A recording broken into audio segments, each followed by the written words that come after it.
Hello, it's Mrs. French. I'm going to read you a story today that we like in our house, especially my daughter Ruby, because it's a story about a little girl called Ruby.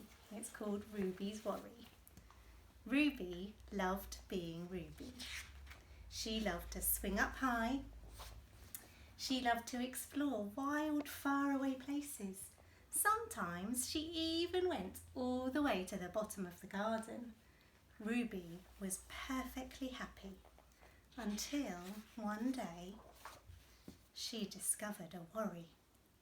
It wasn't a very big worry. In fact, it was so small that at first Ruby hardly noticed it.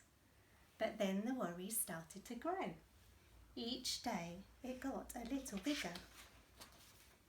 It just wouldn't leave her alone. It was there at breakfast, staring at her over the cereal box, and it was still there at night when she cleaned her teeth. The funny thing was that no one else could see Ruby's worry, not even her teacher.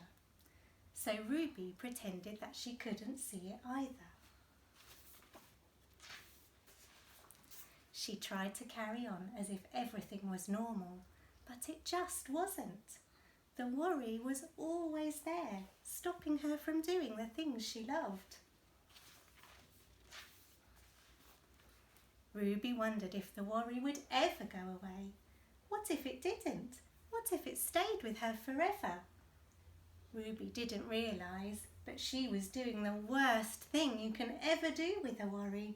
She was worrying about it. Now the worry was enormous. It could barely fit in the kitchen at tea time. It filled up half of the school bus. And it took up whole rows at the cinema. The worry became the only thing that Ruby could think about, and it seemed like she would never feel happy again. Then one day, something unexpected happened. Ruby noticed a boy sitting alone at the park. He looked how she felt, sad. And then she noticed something else, something hovering next to him. Could it be a worry? It was. Ruby realised that she wasn't the only person with a worry after all. Other people had them too. She asked the boy what was on his mind, and as he told her, the strangest thing happened. His worry began to shrink.